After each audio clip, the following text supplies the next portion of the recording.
David Licauco nag-react dahil sa gustong ligawan ni JC si Barbie Fortesa. Isa pang trending ngayon sa social media platform ang upcoming movie ni Barbie Fortesa na P77, kung saan kasama niya dito ang baguhang aktor na si JC Alcantara.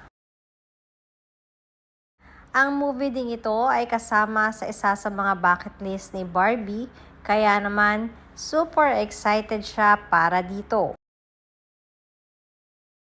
Nakakaintriga naman ang naging sagot nitong si JC sa naging press con patungkol kay Barbie, na hindi nga mapigilan di umano ni David na mapangiti na lamang sa mga sinabi ni JC tungkol sa di umanong gustong pangliligaw nito kay Barbie.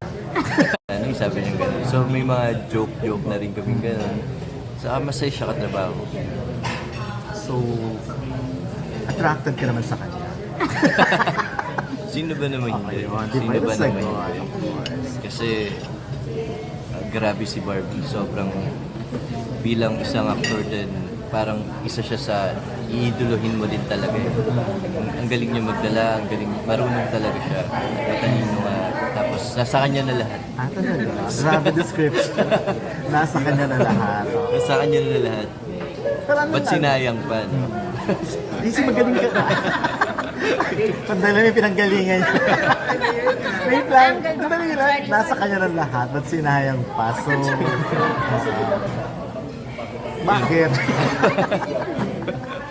So, kaya ikaw yan, of course. Hindi mo sasayangin.